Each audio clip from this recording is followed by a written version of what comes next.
A'udzubillahi minasyaitonirrajim. Surat Abasa. Poin pertama itu ya, di kitab At-Tafsirul Munir ini dibagi menjadi 3 poin ya. Surat Abasa dibagi menjadi 3 poin. Poin pertama dari ayat 1 sampai 10. Nah itu sudah ya. Sekarang masuk ke poin kedua, dari ayat 11 sampai 23.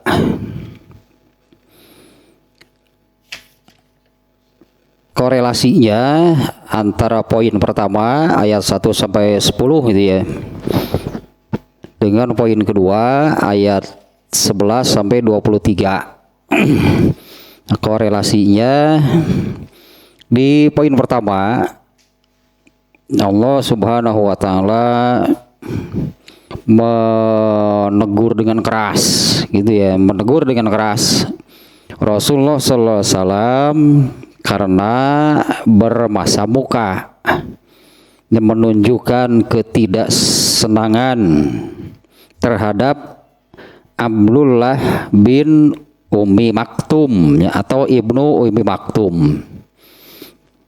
Karena saat itu beliau sedang sibuk ya menghadapi para pembesar Quraisy. Nah kemudian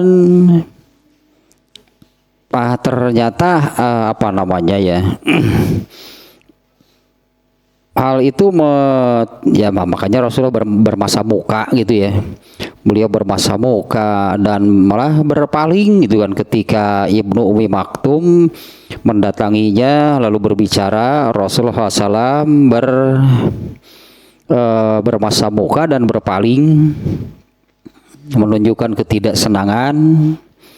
Nah kemudian Allah Subhanahu wa taala di poin ini ya, di poin 11. Poin kedua ya, mulai dari ayat 11, di mana ayatnya ya di ayat ke-11-nya gitu ya, dimulai dengan kalla. Nah, di mana ini kalau dalam bahasa Arabnya ini juga sudah sering sihnya menemukan kata kata ini kalla. Ini menunjukkan ya huruf ini namanya. Ini membantah, menyanggah apa yang disebut sebelumnya, yang tentunya yang disebut sebelumnya itu sesuatu yang buruk, salah gitu ya.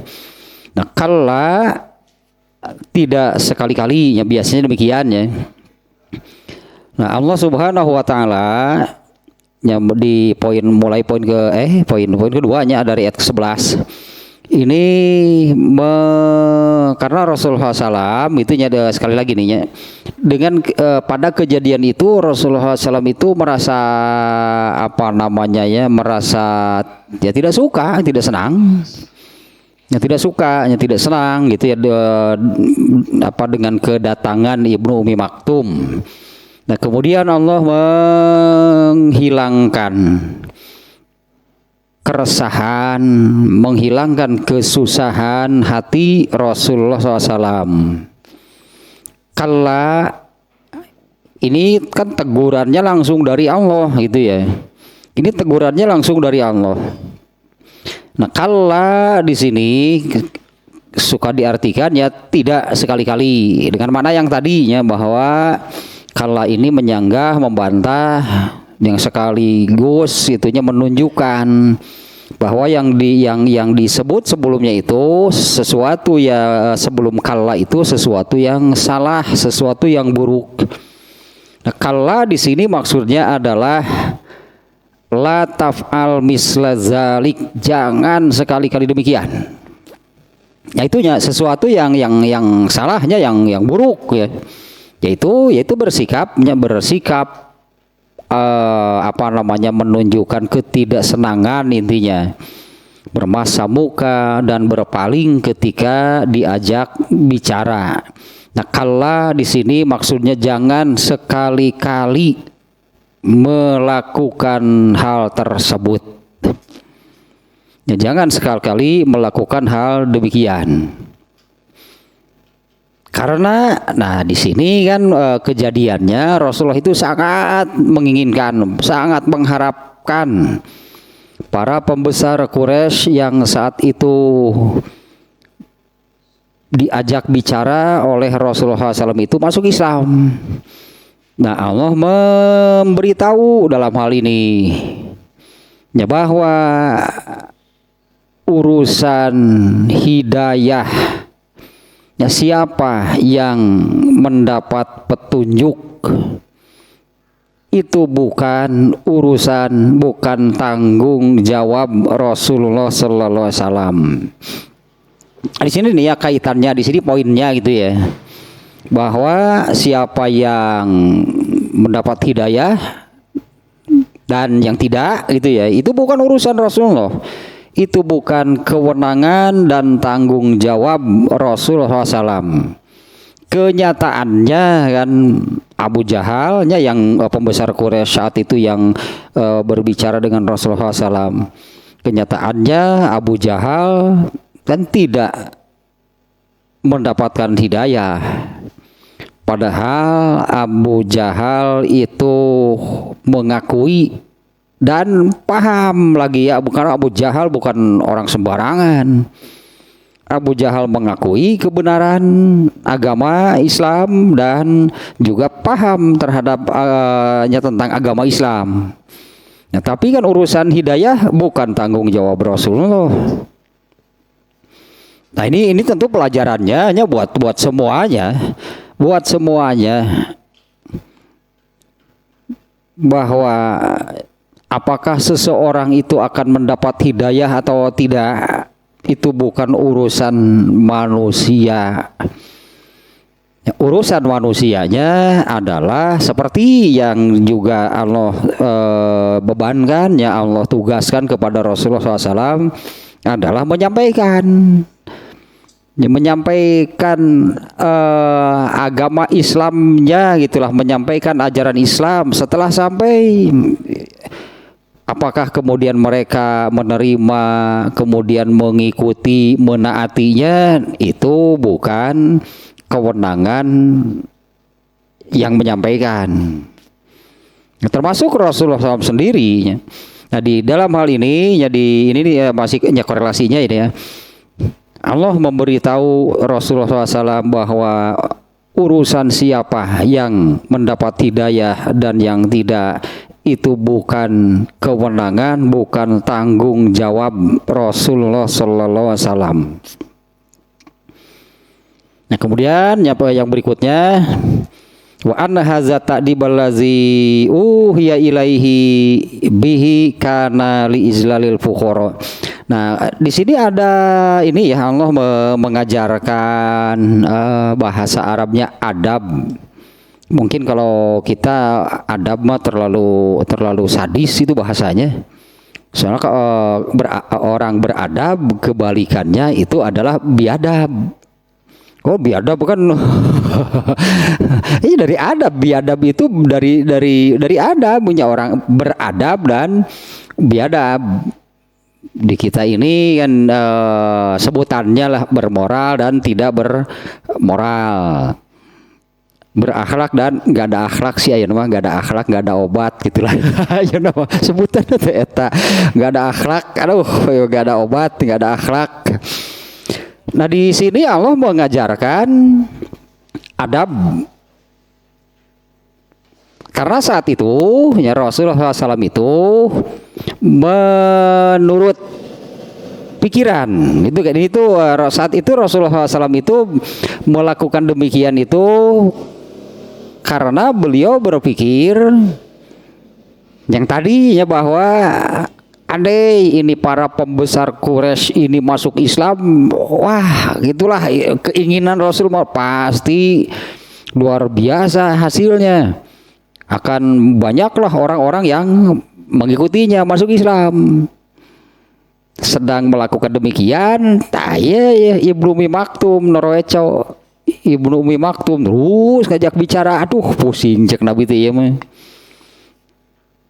Ternyata kan menurut Allah yang intinya bahwa kalau menurut pandangan manusia gitu ya. Menurut pandangan manusia Ibnu Umi Maktum itu pasti dipandang sebelah mata. Ya miskin, ya tunanetra gitu ya. Sementara itu kan para pembesar Quraisy yang kalau menurut mata manusia orang terpandang, orang hebat. Tapi kan di mata Allah, Allah menilai bahwa kalau seorang mukmin apalagi itunya sekelas Ibnu Umi Maktum nih, ternyata Allah menunjukkan kelasnya nih, Ibnu Umi Maktum itu siapa? Orang-orang yang beriman dan beramal soleh itu adalah sebaik-baik makhluk. Sementara orang-orang kafir itu adalah seburuk-buruk makhluk. Rasulullah kan malah ketika menunjukkan dihadapi lahnya dengan serius, dihadapi dengan seperti apa. Padahal di mata Allah mereka itu kan seburuk-buruk makhluk dan belum tentu mereka itu mau masuk Islam, dan benar kenyataannya Abu Jahal dan kaum kafir Quraisy itu kan tidak masuk Islam. Nah, Allah mengajarkannya berdasarkan wahyu di sini nih ya. Allah menegur itu melalui ayat ini, melalui wahyu bahwa intinya untuk menghormati atau memuliakan gitu ya orang-orang miskin yang kualitasnya lah terutama gitu ya, tadinya orang-orang miskin yang ternyata Ibnu Umi Maktum ini kan kelas itulah dan kualitasnya ini seorang Ibnu Umi Maktum itu kan bahkan yang kemudian itu oleh Rasulullah SAW itu ditunjuk sebagai wakil beliau sebagai imam sholat berjamaah ketika Rasulullah SAW meninggalkan Madinah. Ada dua kali, ada dua kesempatan Rasulullah SAW ikut berperang, sholat berjamaah oleh Rasulullah diwakilkan sebagai imamnya itu dipercayakan kepada Ibnu Umi Maktum.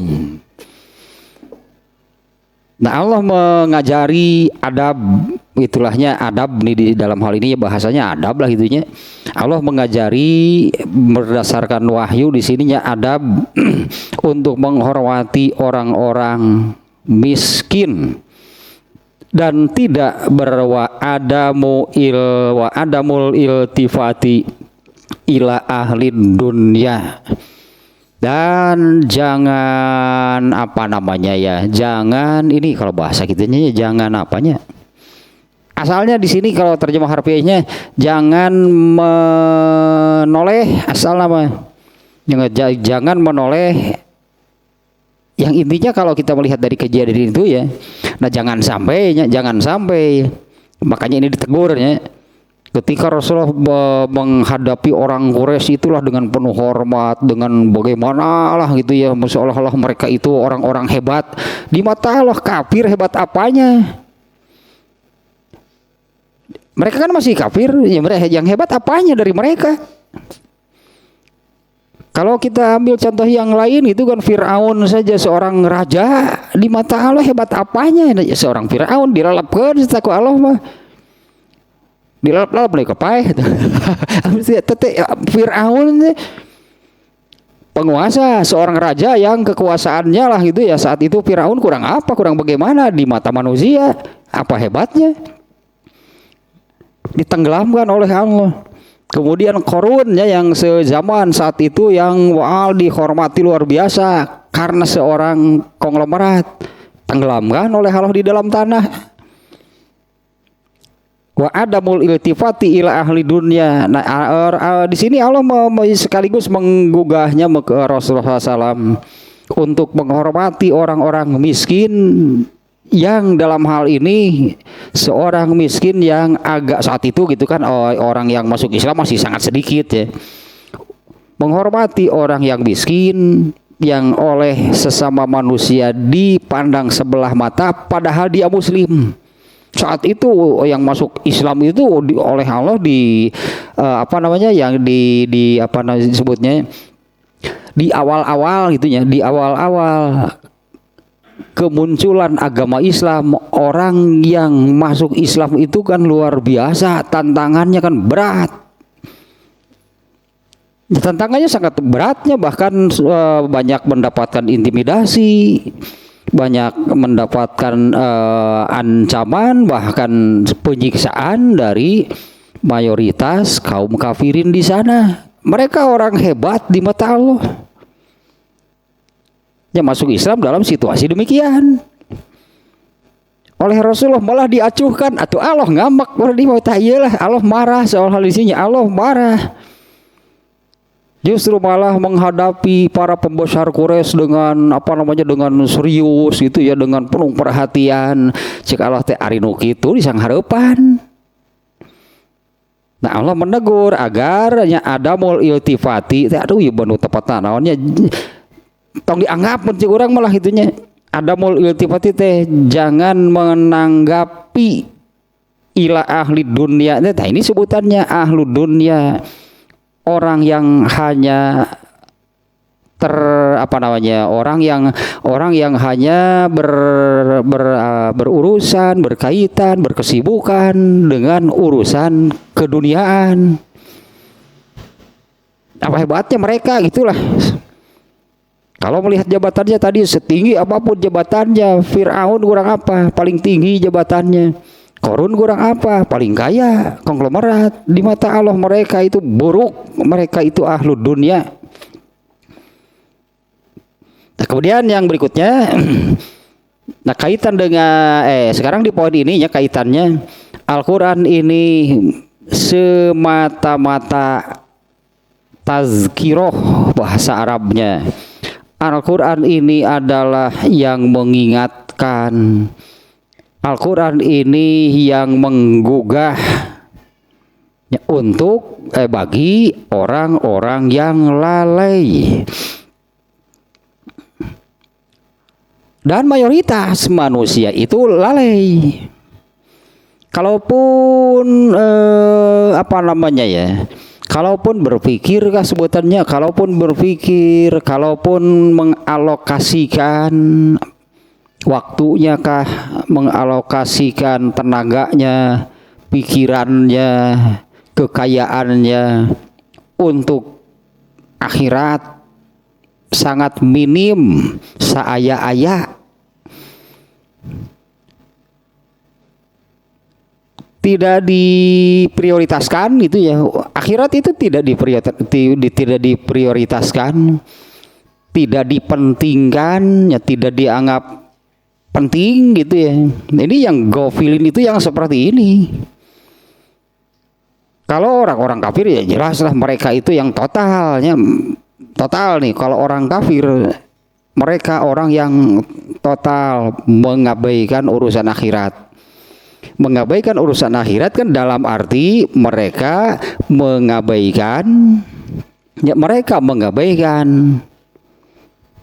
segala sesuatu yang akan dihadapi dan dijalani setelah kematiannya. Tadi itu diabaikan.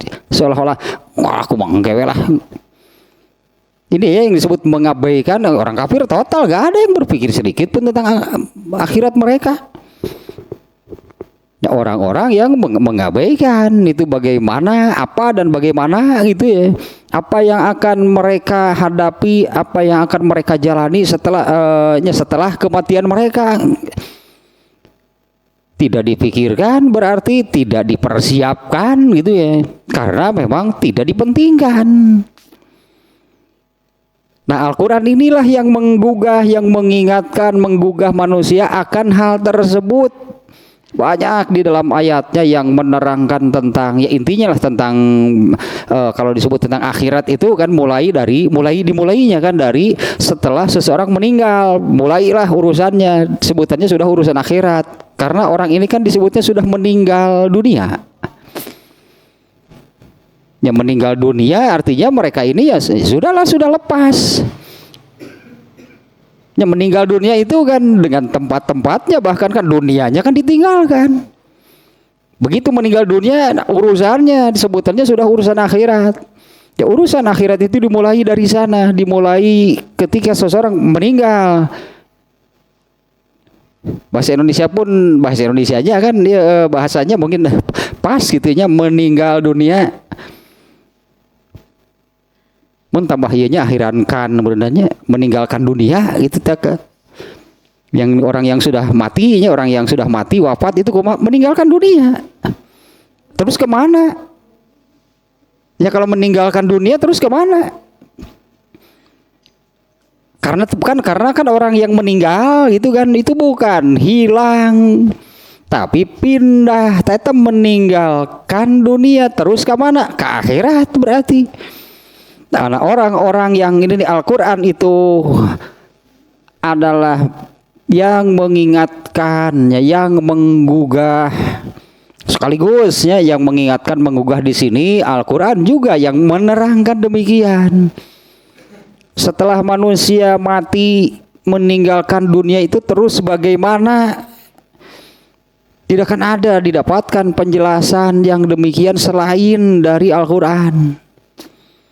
Nah, Al-Quran itu mengingatkan, menggugah orang-orang yang lalai. Itu lalai tentang hal demikian gitu ya.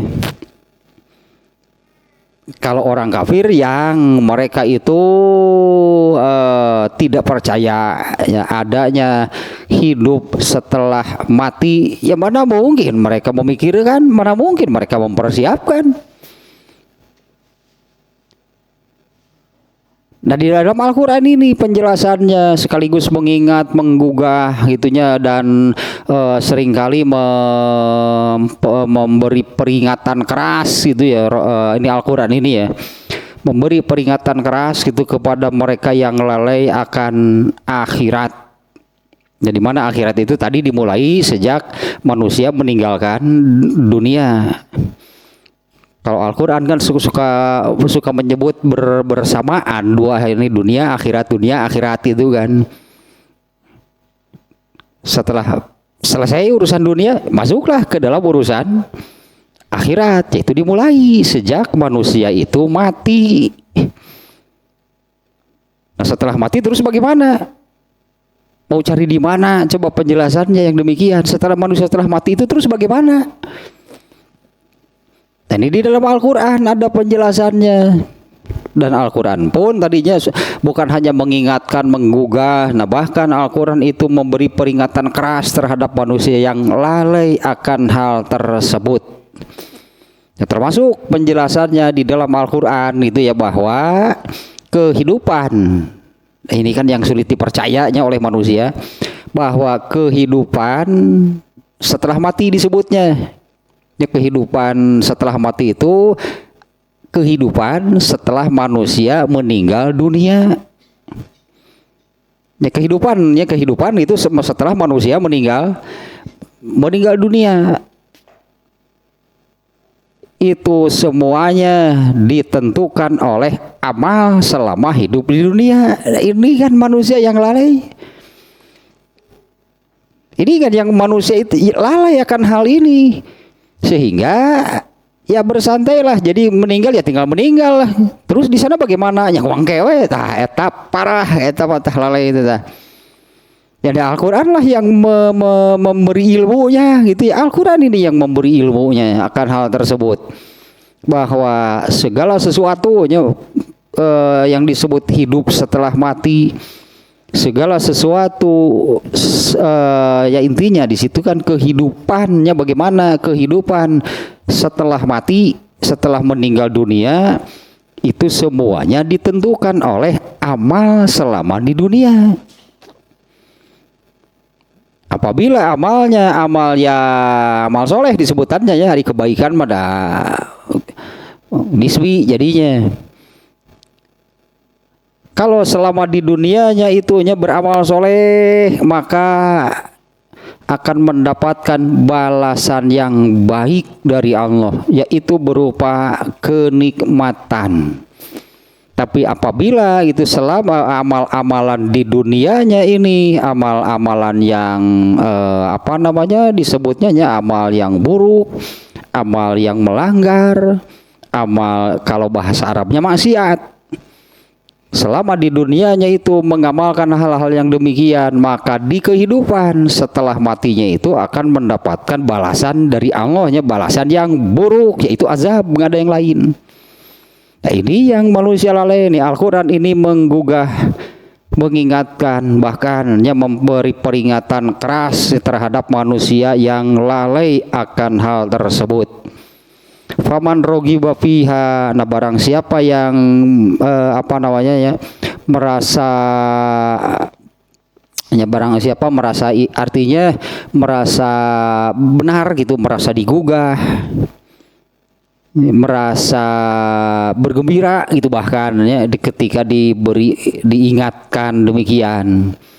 Nah, maka mereka itu akan merasa mendapatkan nasihat, mendapatkan petunjuk, sehingga mereka itu akan memperhatikan, pastinya akan memperhatikan segala sesuatunya, akan mempersiapkan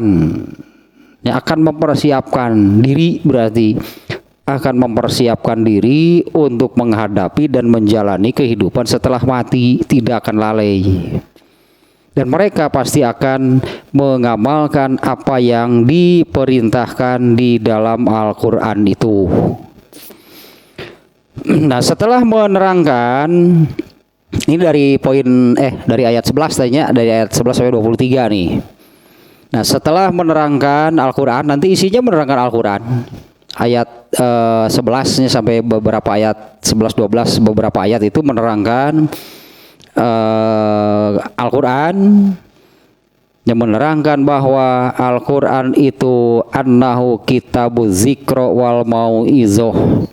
Nah, Al-Quran itu isinya adalah penjelasan dan nasihatnya, penjelasan dan nasihat yang menuju kepada kebenaran yang sesungguhnya.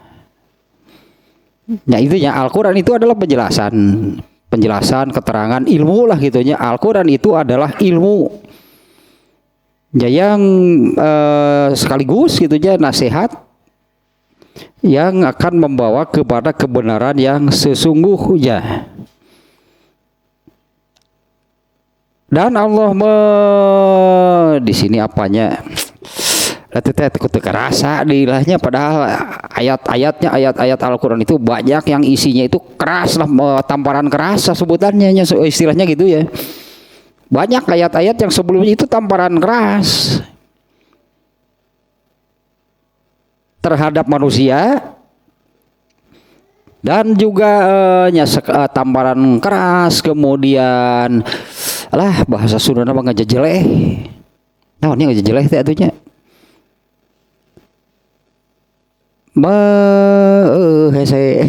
Ngajejeleh teh naon atuh? Mengejek, merendahkan itu Al-Quran itu ya. Itu tamparan keras itu, sekaligus mengejek, merendahkan setiap orang yang kufur terhadap kenikmatan dari Allah. Sekali lagi ini ya, isinya gitu ya, isinya ya.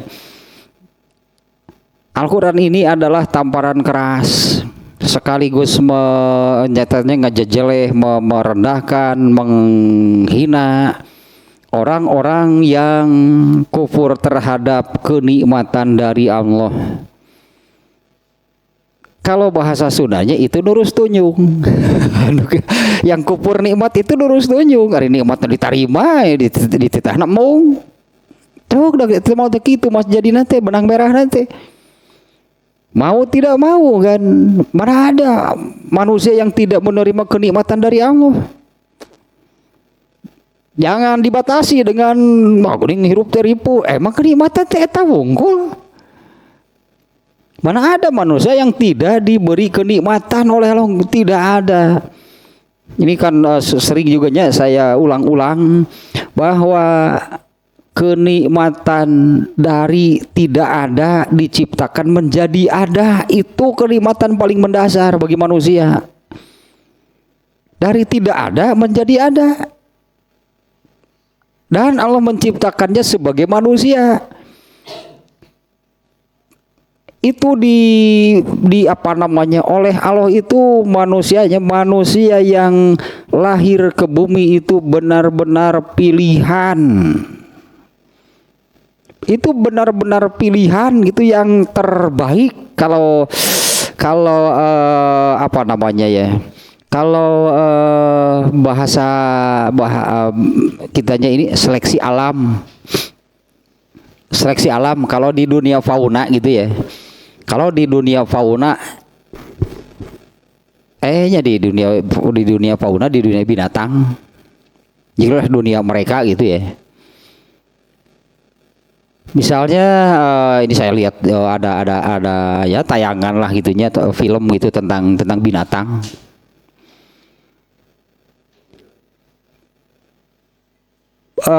Kalau apa namanya, binatang itu banyak jenis binatang. Di mana satu jantan itu menguasai puluhan bahkan sampai ratusan betina. Nah, untuk menjadi hal tersebut bersaing dengan sesama jantan. Ada yang memang ini tangguh, berartinya tangguh kuat, dialah yang kemudian menguasai. Nanti akan datang penantang. Sehingga ya beradulah mereka itu untuk ini para betina ini akan memilih yang terkuat. Nah, itulah kalau menyebutnya seleksi alam, itunya yang terbaik pasti yang akan dipilih. Nah, manusia juga sama, proses sampai lahirnya manusia ini kan dipilihnya itu satu dari berapa saingannya, ratusan juta ada. Hanya satu yang dipilih oleh apa namanya, indung telur. Oleh telur gitunya, ini kan yang datang tuh bersaing tuh, yang terbaik lah yang akan dipilih. Dan kalau sudah kalau ini ya proses pembuahan sebetulnya, kalau sudah menerima satu, maka indung telur ini sudah menerima dan akan menutup diri. Yang lain kalah, berarti tidak terpakai karena bukan yang terbaik. Nah, itu kenikmatan gitu ketika dari tidak ada menjadi ada, artinya yang setiap manusia yang dilahirkan itu adalah yang terbaik. Kuring miskin ada kan dinyawa ya tuh, kan dinyawa ya tuh. Adik sayang kumaha cek Allah teh dari beunghar kabeh udah moal bisa. Ya kalau semuanya kayak kamu si encup teh begeuningan ngedan ngomong gitu. Maco aja lo jadi Tuhan. Aduh, innalillahi.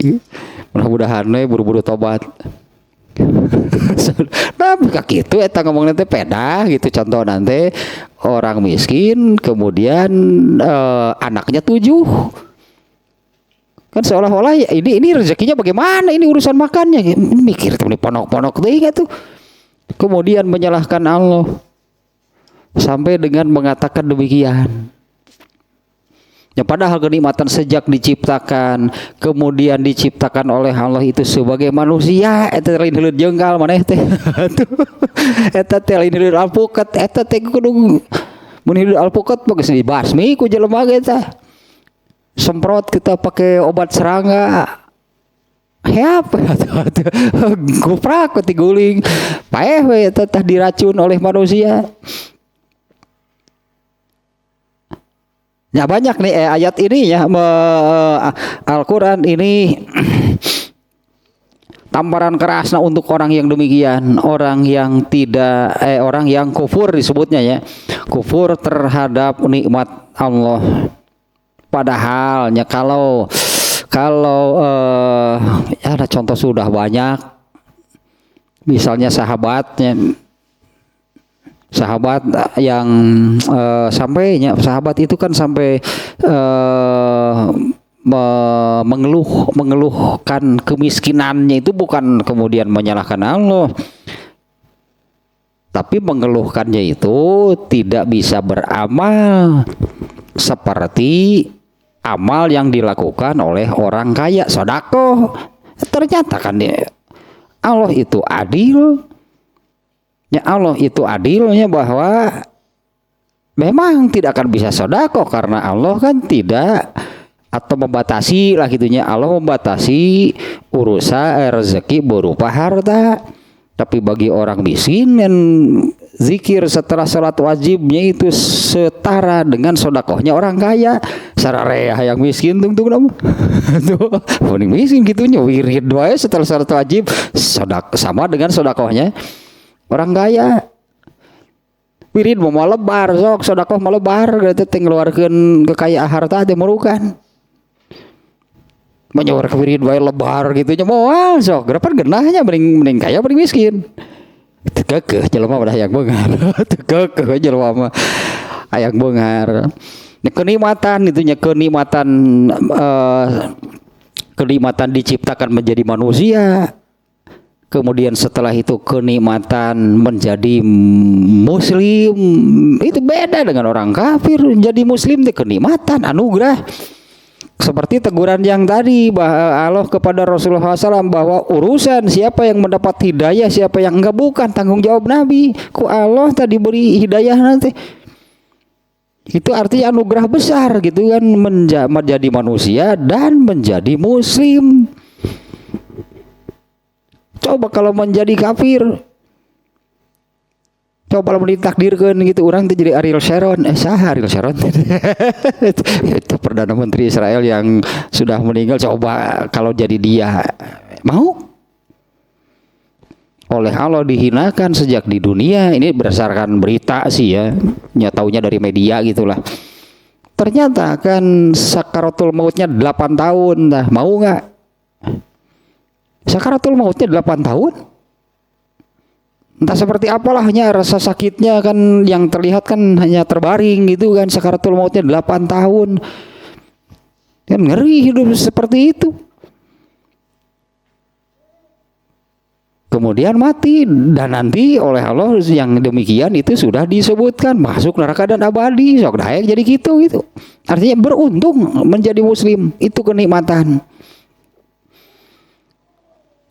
Nah, manusia sih suka eta wae atuh da sebut kenikmatan teh duit mikir nanti meni ponok teuing cek Allah teh na kahayang teh nepi ka dinya we. Pan kahayang jelema teh anger balik deui kahayang jelema eta teh anu tilu teh eta kahayang jelema mah hayang panjang umur di dunia, hayang beunghar di dunia, hayang bebas hirup teh di dunia. Teu bisa cek Allah teh di akhirat dibikeun kabeh nu eta teh. Nanti di akhirat kan semuanya diberikan. Umur tanpa batas, kekayaan tanpa batas, bebas tanpa batas di sana di surga mah ada bebas. Rek halu jadi alpukat ada di situ mah. Aduh. Pikir kumanya rasanya jadi hilu alpukat sok bisa rek galaman mulai nu ngaracun di ditu mah. Bisa hayang gitu. Di ditu hayang kumanya rasanya jadi bilatung gitu celang. Bisa mikir di ditu baheula sok nonton ari eta singa ngunggudag mangsa gitu ya kasade gitu siga kumaha cara rasana bae cek kalau kan bae udah bebas itu mah urang we. Aduh sugan teh rek hasil ketika disepak kuda teh nepi ka kejonggeng. Ini hanya tamparan keras ayat di dalam ayat ini banyaknya tamparan keras dan tadilah ngejejeleh itu bahasa Sunda namanya merendahkan orang-orang yang kufur terhadap nikmat Allah. Nah serta itulahnya kufur terhadap nikmat Allah kemudian takabur. Nah ini kan takabur itu benarnya takabur itu bukan bukan perkataan ulama itu yang disebut takabur itu Rasulullah menyabdakan kan batrul haq. Orang yang tidak mau menerima al-haq, tidak mau menerima apa yang yaitu diturunkan Allahnya, yang diturunkan Allah agama Islam dan seluruh ajaran di dalamnya. Ini jadi tamparan kerasnya bagi di dalam Al-Qur'an ini banyak di tamparan keras bagi jadi satu gitulah orang yang kufur nikmat, kemudian yang kedua orang yang takabur, orang yang tidak mau menerima agama Islam beserta seluruh ajarannya dan juga merasa merasa tidak pantas menjadi manusia itu ya menjadi manusia lalu merasa tidak pantas untuk menerima apa atau tadinya agama Islam dan segala ajarannya, segala aturan dan ketetapan di dalamnya. Nah, orang yang terutama kafir sih ya yang dimaksud oleh mereka ayat di dalam Al-Qur'an itu orang-orang kafir yang demikian. Tanya, nah ini yang perlu mungkinnya hal ininya perlu nih sering diungkap, perlu sering diulang. Yaitu tadilah untuk mengingatkannya. Allah bicara seperti ini terhadap orang-orang kafir yang mereka jelas menolak mentah-mentah kan agama Islam dan seluruh ajarannya kan ditolak oleh mereka, tidak diterima. Ini yang saya katakan ini harus sering diulang, jadi ingatkan, digugah. Di mana Rasulullah SAW menyabdakan bahwa orang Islam itu hidupnya mengikuti orang-orang kafir. Nah ini yang harus jadi peringatan bagi orang Islam. Shibron bi shibrin, ziro'an bi ziro'in. Bagaimana intinya orang Islam itu hidupnya malah mengikuti cara-cara hidup orang kafir. Tidak langsung berbalik arah 180 derajat, tinggalkan ajaran Islam seluruhnya meskipun tidak keluar dari Islam. Tapi seluruh ajaran Islam ditinggalkan, itu langsungnya ya sebutlah langsung balik arah, balik badan 180 derajat, hidupnya langsung mengikuti orang kafir bukan, tapi shibron bi shibrin itu sejengkal demi sejengkal. Artinya sedikit demi sedikit orang Islam itu terus itu hidupnya terbawa arus, mungkinnya terbawa arus oleh cara hidup orang kafir. Pada akhirnya akan cek orang Sunda mah blege kafir hidupnya teh padahal muslim. Ya kalau bicara kafirnya sudah jelas lah mereka ini yang takabur ta'azum disebutnya di sini ya.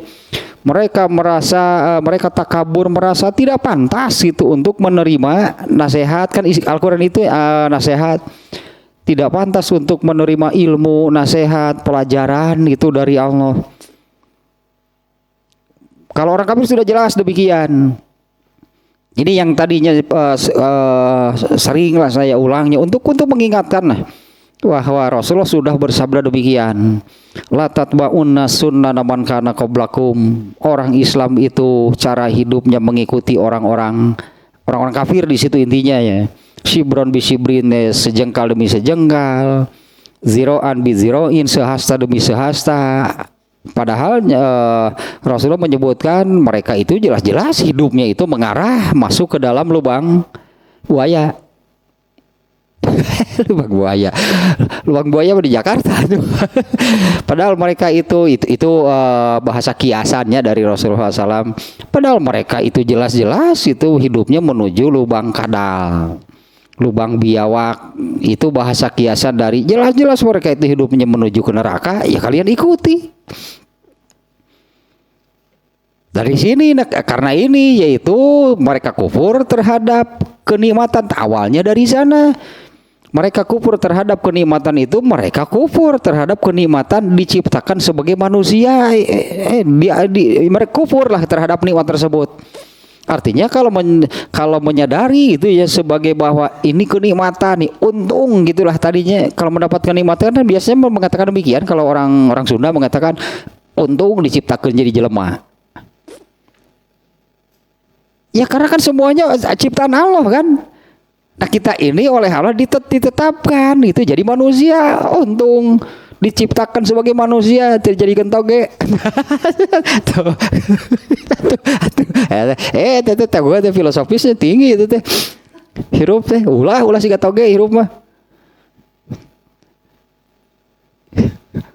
keur umurna ponok, hirupna bengkok dan berakhir di tukang eta mie kocok dilap-lap bisa dina cai ngagolak naik sih gitu.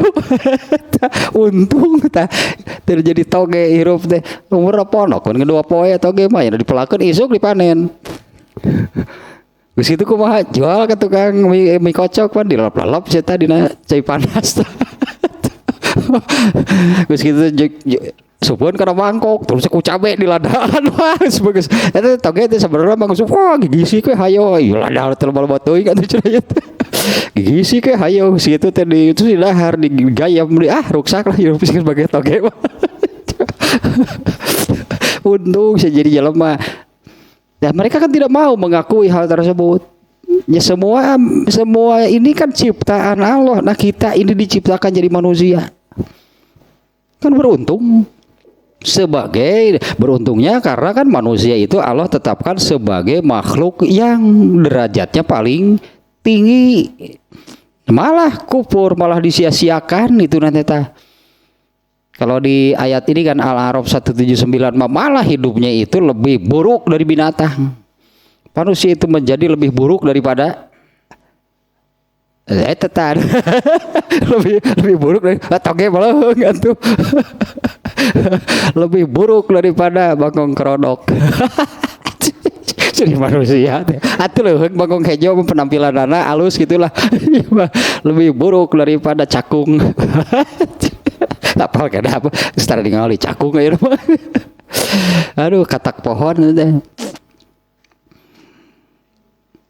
Nah maka yang tadinya karena sejak sekali lagi ya Allah bicara di sini Allah kafir yang demikian.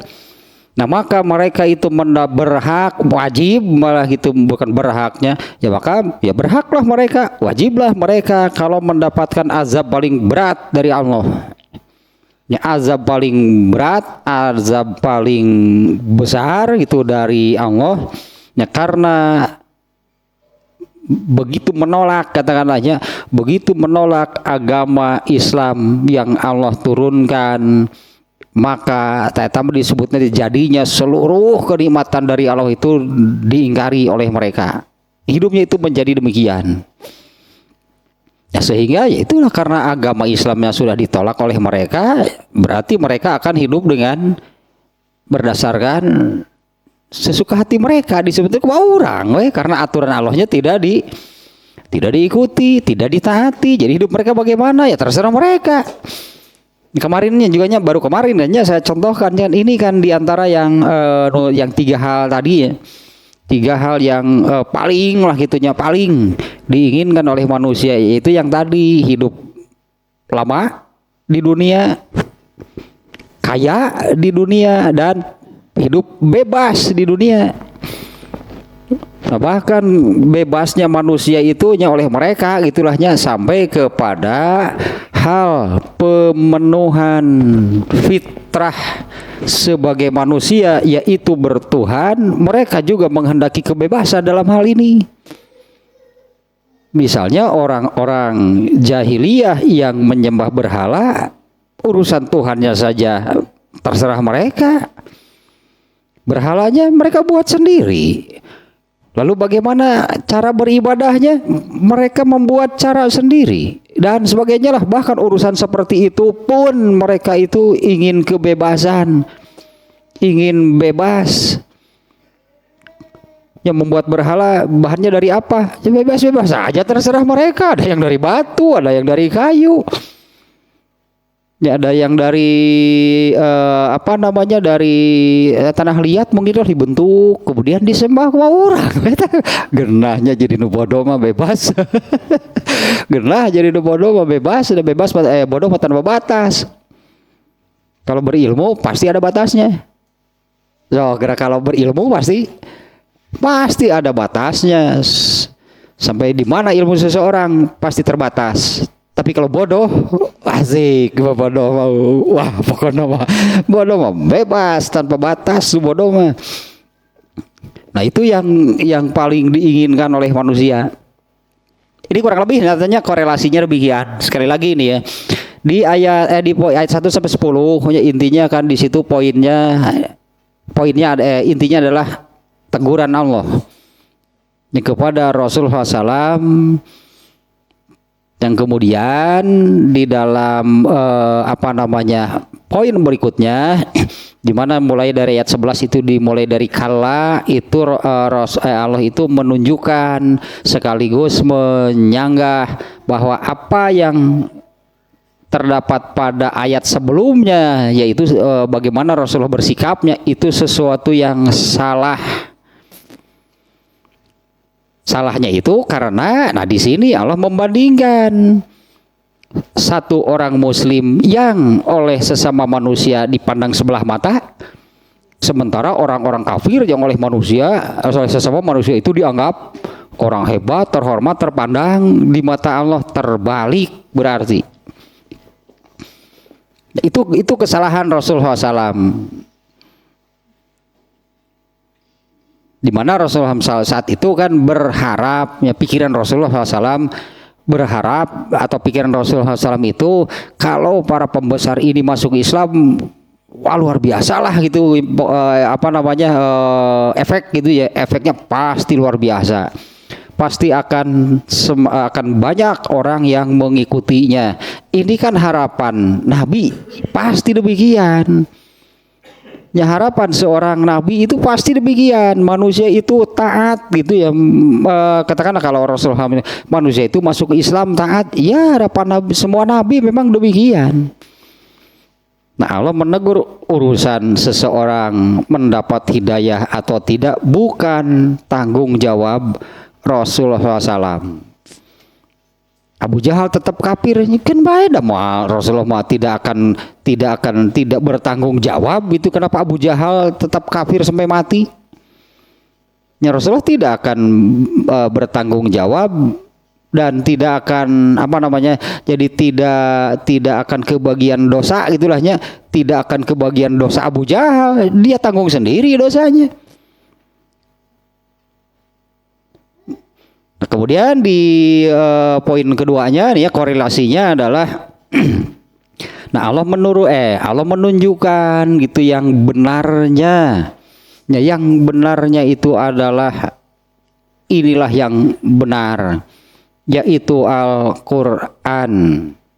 Ya, di mana Al-Qur'an tadi itunya, Al-Qur'an itu di dalamnya banyak terdapat teguran, tamparan keras itu bagi manusia yang kufur terhadap nikmat Allah, takabur, tidak mau menerima hidayah. Sebetulnya mereka itu takabur, menolak hidayah dari Allah.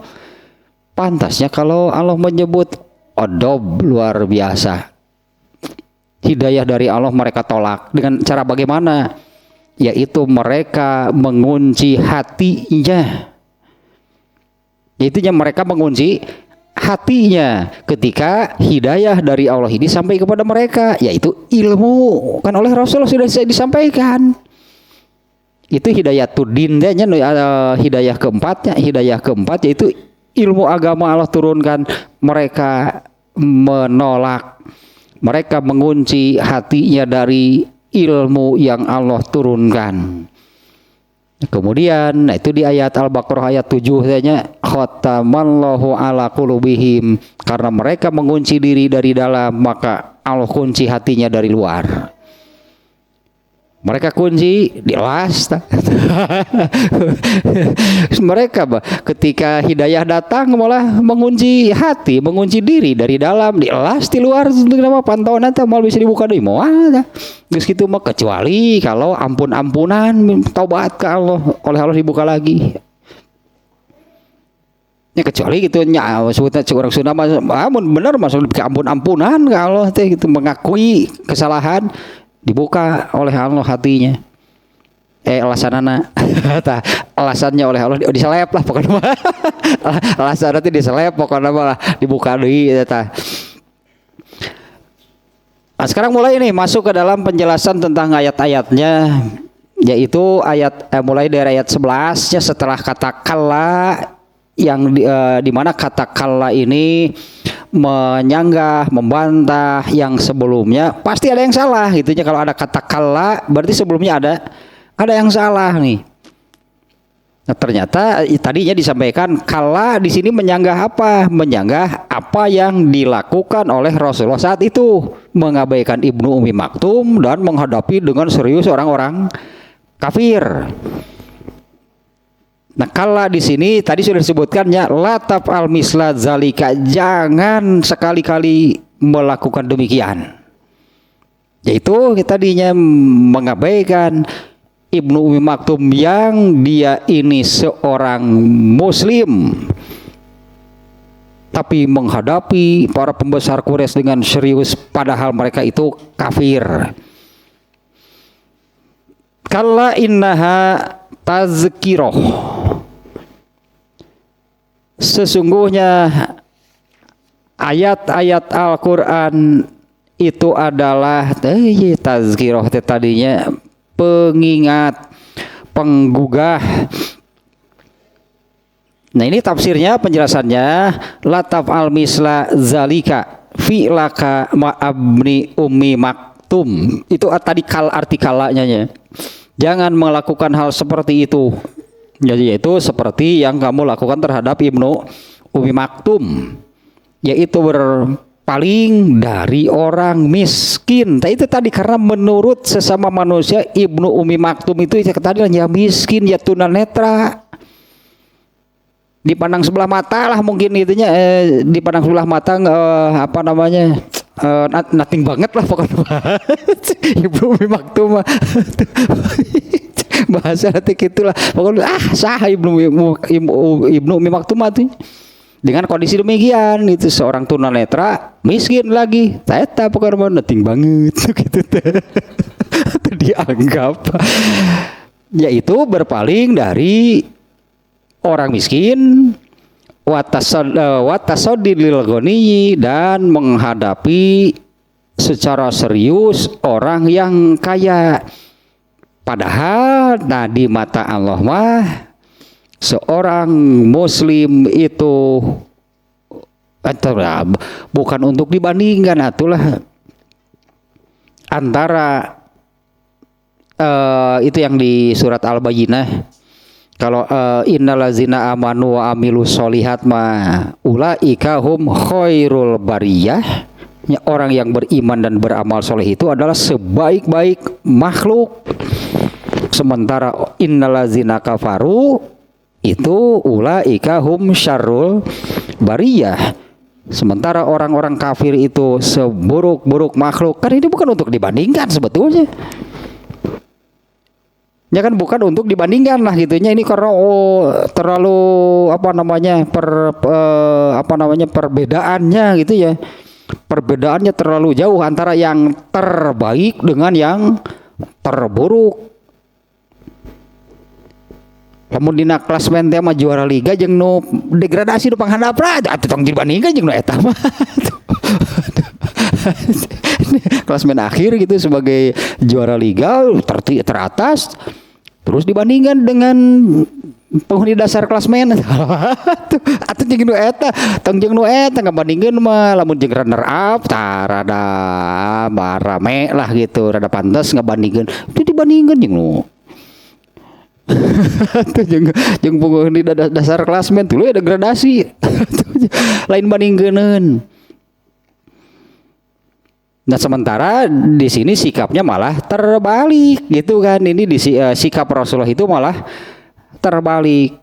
Mengacuhkan karena miskinnya, karena yang tadi memang oleh sesama manusia itu tidak dianggapnya, dipandang sebelah mata. Sementara Rasulullah menghadapi secara serius orang-orang kaya sebagai pembesar. Padahal Ibnu Ummi Maktum saat itu datangnya pun untuk urusan agama, urusan Allah ini sebetulnya artinya ya. Padahal Ibnu Ummi Maktum itunya saat itu menemui Rasulullah SAW itu untuk urusan agama. Nah, kemudian ini ya dari ayat ininya nih, innaha tazkiroh, sesungguhnya ayat ini, surat ini, Al-Quran ini. Tazkiroh itu ya tadi saya kesulitannya dalam bahasa Indonesianya ya. Tazkiroh itu terjemahnya apa? Pengingat.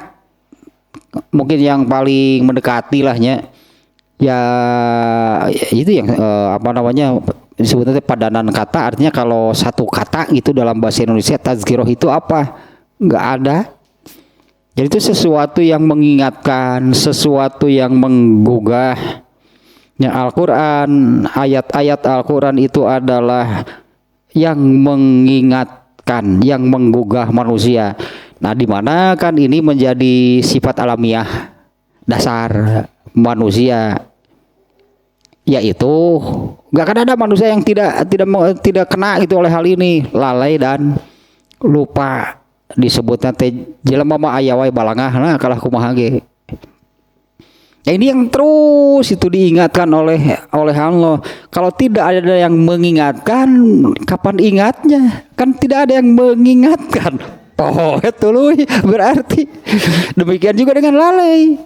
Ya orang yang lalai berarti kalau tidak ada yang mengingat, yang menggugahkan, ini akan kebablasan lalainya. Ya itulah sifat alamiah dasar manusia. Lalai dan lupa.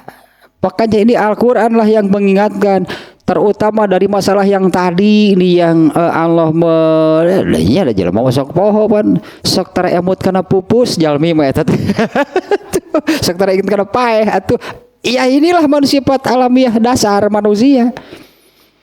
Kalau orang lupa mati pasti akan mengarah kepada urusan keduniaan dan lupa paeh mah kitu. Pasti hanya urusan keduniaan saja. Ini yang diingatkan oleh Al-Quran.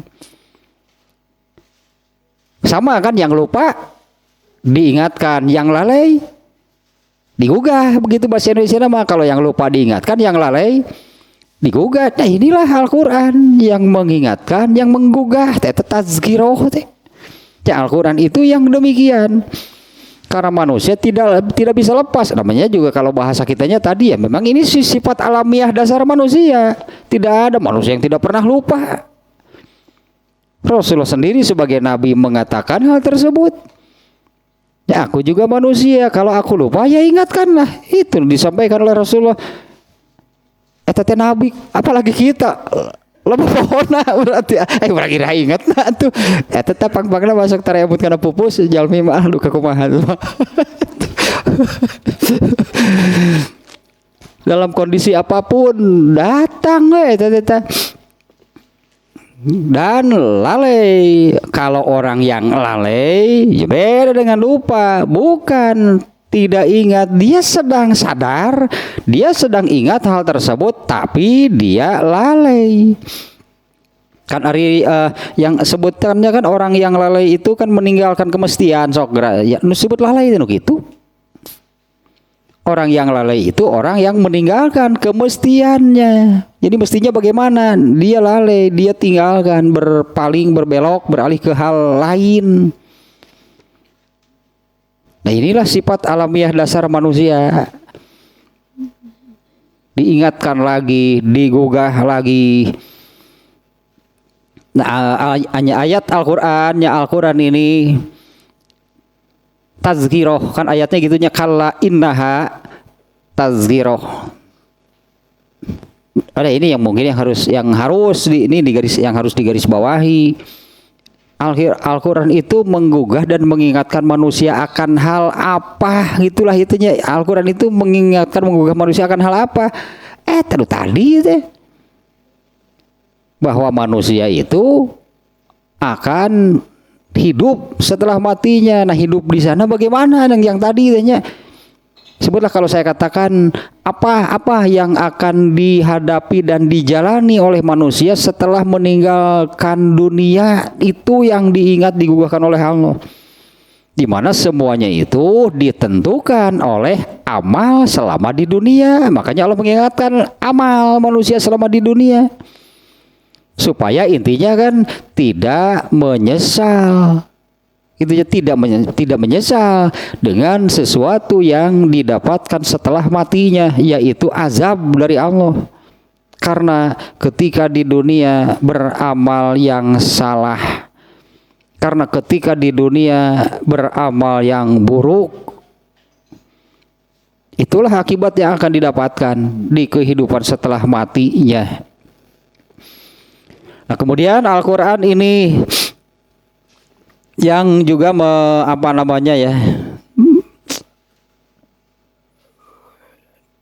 izoh Al-Qur'an teh hese deui wae nya. Artinya hese teh enggak ada padanan kata, bahasa kitanya kan enggak ada padanan kata gitu. Kalau disebutkan satu kata dalam bahasa Indonesia apa? Enggak ada. Nu tadi tazkirah juga enggak ada. Ini mau izoh juga, mau izoh itu adalah jadi Al-Quran itu satu-satunya gitu ya. Al-Quran itu satu-satunya yang menunjukkan kepada manusia kebenaran yang sesungguhnya. Selain dari Al-Quran gak akan ada. Jadi sekali lagi nih, ini makna mau izoh itu Al-Quran itu mau izoh. Di antaranya Allah menyebut demikian itu Al-Quran sebagai mau izoh itu di surat Yunus ayat 57. Ya, saya masih ingat itu ayat pertama lah, hanya ayat awal-awal itu ayat tersebut yang disebut di dalam kitab Tahzibul Akhlaq. Nah, di mana ayat tersebut kan dijadikan landasan untuk berakhlakul karimah itu wajib berpegang teguh kepada Al-Quran. Nah, di antaranya ayat tersebut ya karena hanya Al-Quran lah satu-satunya ya, yang menunjukkan manusia kepada kebenaran yang sesungguhnya, kebenaran hakiki. Yang membawa artinya dengan kebenaran hakiki tersebut, nah itulah yang akan membawa manusia kepada ini sebetulnya yang dicari, yang diinginkan oleh seluruh manusia, keselamatan dan kebahagiaan dunia akhirat. Hanya Al-Quran yang menunjukkannya. Eta anu ditarengan ku jelema teh hirup teh hayang salamet, hayang senang. Sok dagen sakitu-gitu nah jelema maka pokoknya make hayang eta hayang salamet, hayang senang. Nah, itu yang dicari, yang diinginkan oleh manusia itu adalah hidup selamat dan bahagia. Nah, Al-Quran lah yang menunjukkan kebenaran yang sesungguhnya, di mana dengan kebenaran yang sesungguhnya itu, nah itu didapatkan pasti. Ya, keselamatan dan kebahagiaan dunia dan akhirat. Nah, Al-Quran lah yang menunjukkannya. Nah, kemudian yang berikutnya di dalam ayat ini juga hanya tersirat, tidak disebutkan secara langsung, ya ada tersirat namanya nih ya. Di dalam ayat ini tersirat bagaimana Al-Quran hakikat purajanya. Apa itu hakikat Al-Quran? Hanya dengan menyebutkan tadi fa'inaha tazkiroh ya, tazkiroh, Allah menyebutkan hakikat dari Al-Quran. Terlepas dari apakah diterima oleh manusia ataupun ditolak, tetap saja Al-Quran adalah Al-Quran. Seperti yang barusan lah gitu Al-Quran nya. Al-Quran itu adalah yang menunjukkan kepada kebenaran yang sesungguhnya. Apakah manusia mau percaya dan menerima? Artinya apakah manusianya bersikap kufur terhadap Al-Quran atau diterima oleh manusia? Yang disebut ya Al-Quran adalah Al-Quran. Al-Quran itu demikianlah yang namanya Al-Quran. Ya, terlepas itunya dari apakah oleh manusia diterima, diimani, atau manusianya kufur terhadap Al-Quran tersebut. Ya, fala yu'bahu bihim, maka disebutnya tidak bahasa nanti menurutnya peduli amat alah tengenahan tapi benar namanya peduli amat pada itu bahasa benar tuh. Ya peduli amat manusia itu kan, peduli amat manusia, jangankan sebagian gitulah, jangankan sebagian, seluruh manusia tidak mau menerima Al-Quran. Itulah hakikat Al-Quran, itulah Al-Quran, inilah yang menunjukkan kepada kebenaran yang sesungguhnya. andainya manusia semuanya menolak, mengingkari, tidak mau menerima, tetap saja Al-Quran adalah Al-Quran. Inilah kebenaran yang sesungguhnya. Makanya disebut di surat di surat As-Saff ayat berapa nih? 8. Itu yang huwallazi arsala rasulahu bil huda wa dinil haq. Dialah Allah yang telah mengutus rasulnya gitunya dengan membawa petunjuk, ternyata ilmu agama. Petunjuk itu artinya disampaikan kepada seluruh manusia. Wa dinil haq, dan agama yang ternyata al-haq, kebenaran yang hakiki, yang sesungguhnya. Apa hakiki tina hak eta teh. Hakiki teh harusnya pakai huruf Q dua-duanya. Bukan pakai K, ini hakiki teh itu dari dari al-haq. Hakiki teh kebenaran yang sebenar-benarnya, yang sesungguhnya.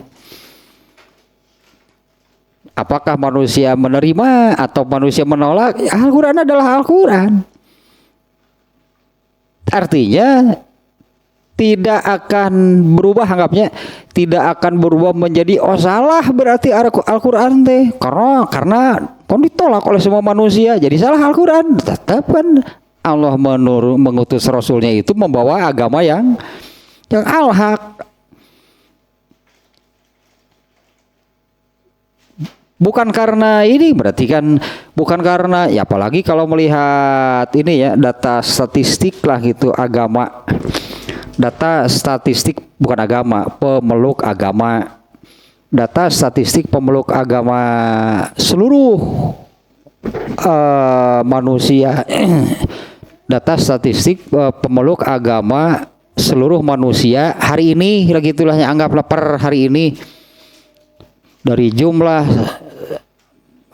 seluruh penghuni dunia itu ternyata perbandingannya itu kalau sekarang penduduk bumi itu 8, sekian miliar, berkuranglah dengan korban perang di Ukraina.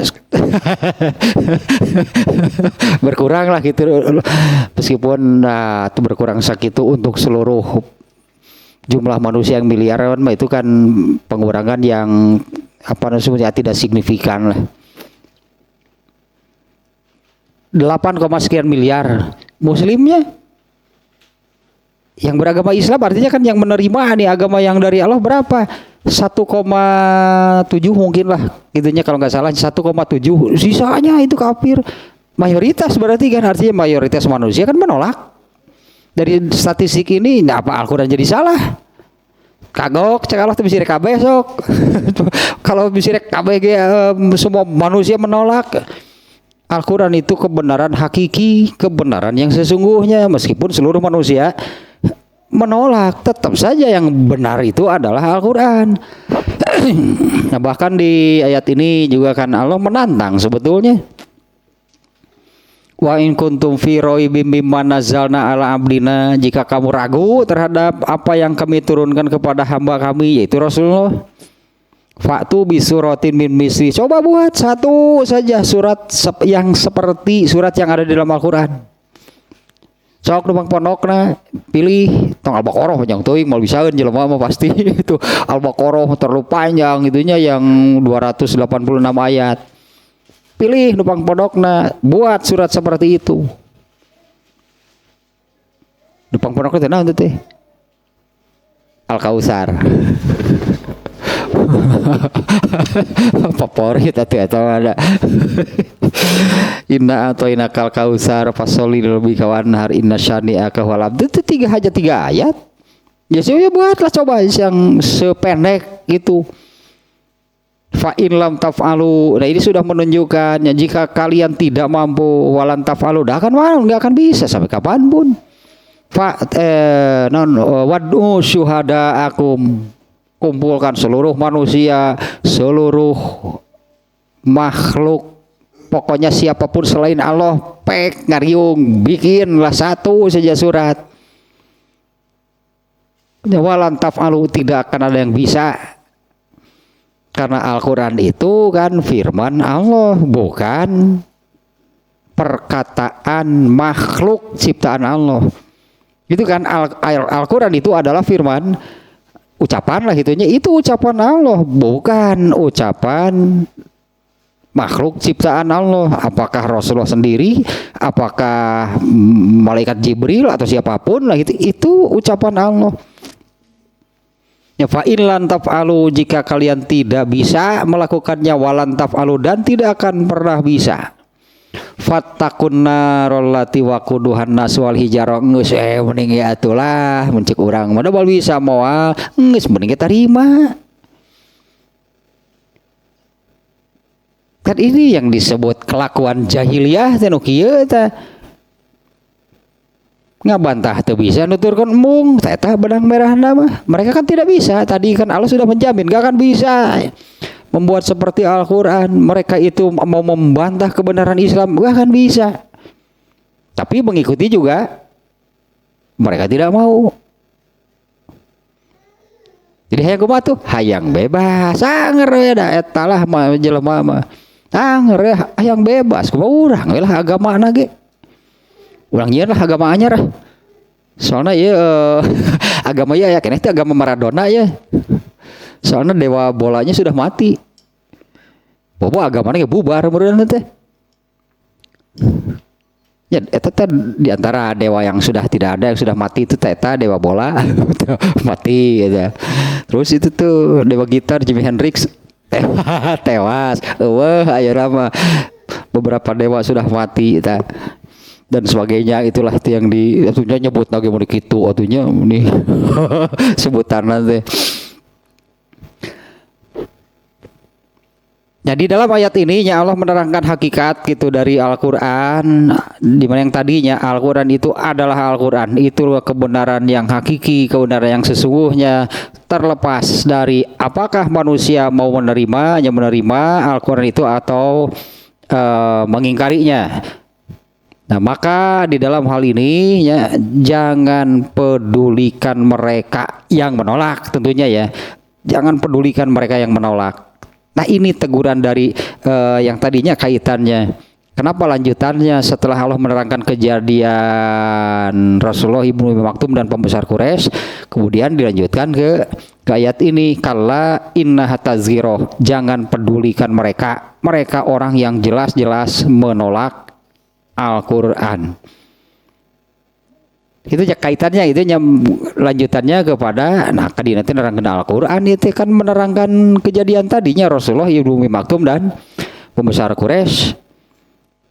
Nah, di poin keduanya ini kan kalau di kitab At-Tafsirul Munir ini 1 sampai 10 itulah kejadian Rasulullah yang tadi.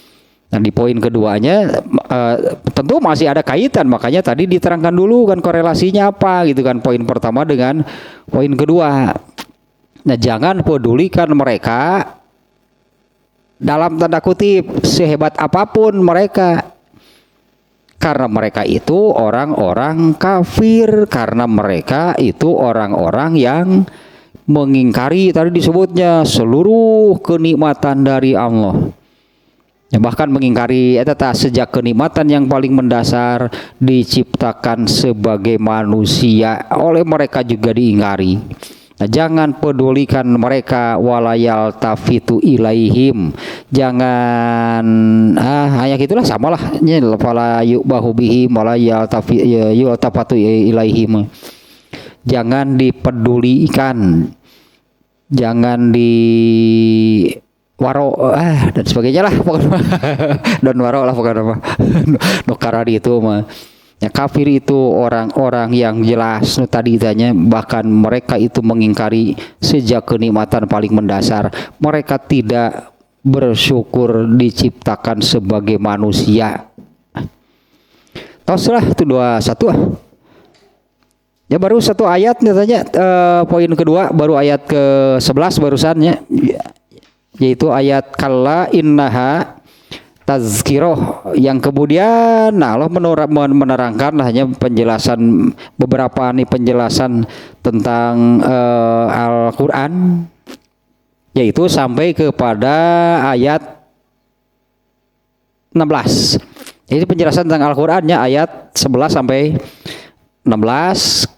Kemudian di ayat 16-nya kutilal insanu ma kafaroh. apa aja bahasa kitanya ya, celakalah, binasalah manusia, akfaroh, karena betapa kufurnya manusia itu. Itu mulai dari ayat 16 ya, dan selanjutnya. Nah, penjelasan tentang Al-Qur'annya mulai dari ayat 11 sampai ke 16. Ini baru satu, ini kata tazkiroh juga ada mana-mananya luas tadinya. Allah itu menerangkan Al-Qur'an itu apa? Tazkiroh. Apa sih tazkiroh? Kayaknya itu perlu dijelaskan tadi. Oke. Itu yang harus dijelaskan.